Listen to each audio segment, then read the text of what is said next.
Okay, so there's a bit of a problem. You want to be seen as a trusted voice in your industry, but every time you think about launching a podcast, you picture yourself rambling into a mic, oversharing your life story, or sounding like a walking LinkedIn post. Well, here's the thing. Podcasting is still one of the most powerful ways to build trust and authority. That's only if you do it right. In this video, I'll show you how to use podcasting for thought leadership without sounding cringy, self-important, or like you've just read another motivational quote. So, why does podcasting work for thought leadership? Well, podcasting is different from other content formats, isn't it? It gives you a space to go deeper than social media sound bites, and you can build genuine trust with your audience over time, which means that you're literally in someone's ears. There's no algorithm interrupting, there's no distractions, it's just your voice and your message. It's really super personal, and that intimacy makes people feel like they know you, which builds trust faster than any glossy sales page could ever do.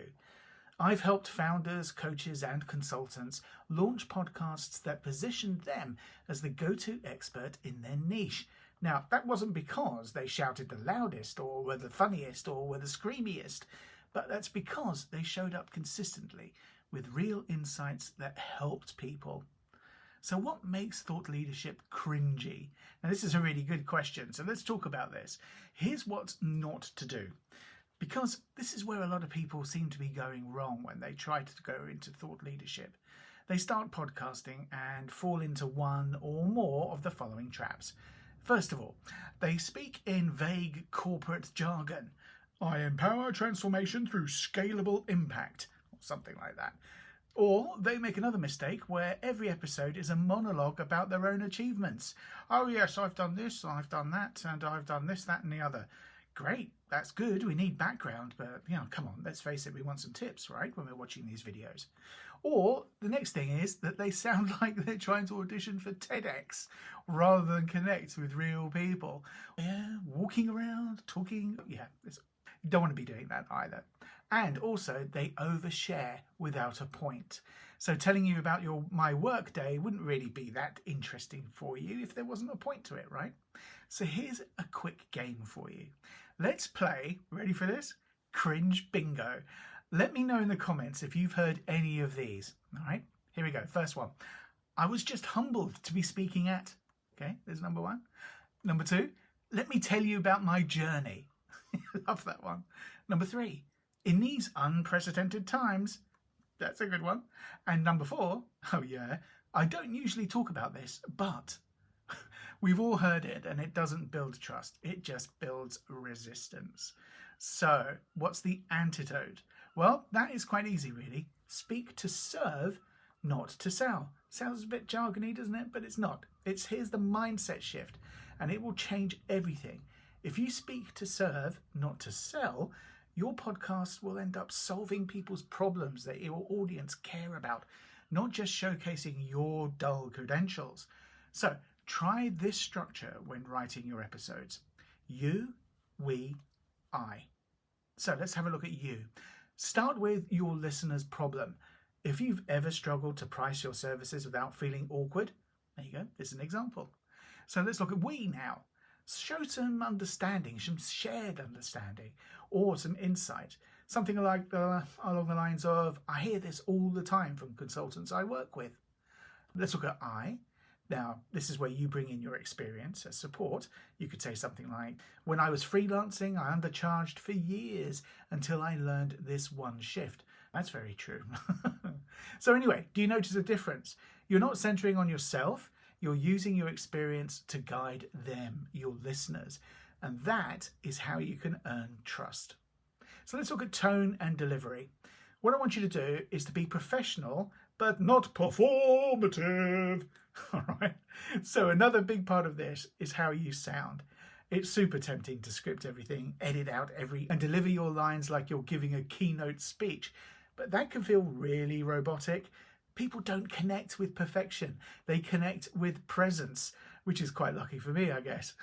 So here's what works. Speak like you would in a one-to-one conversation, like you're talking to your best friend or a colleague. Use plain English, so ditch all the dodgy buzzwords, and don't be afraid to let your personality through. When you're editing, make sure you're editing for clarity, not for polish. So don't try and make it look all that good. What you're trying to do is just make it all make sense. And I'll tell you what, here's a bonus tip. Authenticity doesn't mean oversharing. You don't need to spill every detail of your personal life. No one cares what you had for breakfast or lunch. Otherwise, you'd be making a completely different video, wouldn't you? So share selectively and intentionally. If a story supports the point, use it. If it's just self-expression, maybe you should just leave that out, eh? So, practical formats that showcase your authority that you can use. Here you go. Now, let's get tactical. What kind of podcast content actually demonstrates thought leadership? Good question. Here are 5 easy formats for you to think about. First one, teach one thing per episode. Because short and focused insights on a single concept or technique really matter, okay? That's what people are looking for. They just want an answer to one question, not 5 answers to 50 questions, okay? Here's an example. How to qualify leads without being pushy. There you go. Next one, you can answer people's FAQs or facts, whichever way you want to pronounce it. Think about what your ideal clients ask you all the time and turn these into episodes. So that's quite easy. So for me, it's how will I be able to record remotely, or what kit should I use? How many episodes should I? Anyway, you get the idea. Loads and loads and loads of them. But use case studies or real stories. So when you have been speaking to your clients, what are you going to do with that? Talk through how you helped someone or how you solved a problem. So again, you can talk to your clients, you can talk to your peers, you can talk to friends, but show how you helped somebody, say, for instance, record a podcast, but remotely, rather than just, I don't know, talking about other stuff. And it shows that you're part of a bigger conversation, doesn't it? You're not just broadcasting your own ideas, and that's the point. So the next one could be, I don't know, debunking some myths or something. Pick one misconception in your industry and explain why it's wrong and what works instead. So for podcasting, everyone seems to be trying to be loud and funny and a clown, but that doesn't necessarily help you in business, does it? So add a recurring segment, by the way, if you want structure, something along the likes of, well, myth of the week sounds quite good, or quick win tip of the week, or client question corner, or something like that. This keeps things engaging and builds familiarity. When they tune in next time, of course, they're going to be looking forward to hearing, I don't know, next week's client's tip or something like that. All right. So how can you judge whether it's working or not? That's the next question. So you might wonder, how do I know if I'm doing this right? Well, guess what? You're on the right track if people start quoting you or referencing your advice in conversations. Great. Or you get invited to collaborate, speak or write on articles or symposia or something like that. Listeners tell you it's like you're in my head. I love that one because it really does mean that, well, if you're in their head, it's like you understand completely what they're talking about. And also the next one is, this is what you really want. You want leads to come in already trusting you. They know that you know what you're talking about. They know that you've had dealings with a particular situation that they're also going through. And so that makes a lot of sense to them. And that's the sweet spot. Not viral fame, but meaningful recognition. So let's have a look. Let's recap on everything and see where we go from there. So podcasting, it works for thought leadership because it's intimate, long form, and consistent. But make sure you avoid cringe traps like ego, buzzword, and TED-style performances. I always get this picture of, the guy from Apple standing up on the stage ranting on about what they've just, brought out or something. So unless that's actually what you're after, try to avoid it. Remember to speak to serve, not to sell. So in other words, you're trying to help people rather than trying to sell them a product or your service. And use clear formats that showcase your expertise, whether that's video, audio, or whatever else. So remember, building trust through helpful human content and not hype will get you the results that you want. So the bottom line, well, you don't need to fake confidence or play a character to be seen as a leader. You just need to show up consistently, helpfully, and honestly. If you're sharing what you know in a way that helps people to grow their businesses or themselves, you're already a thought leader. You just need a mic. So there we are.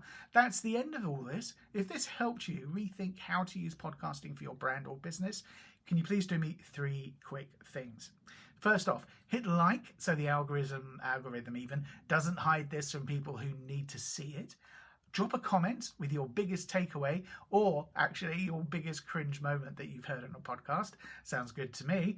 And also check out my next video on the best video podcast setups for solo creators, if you want to look and sound like a pro without spending a fortune.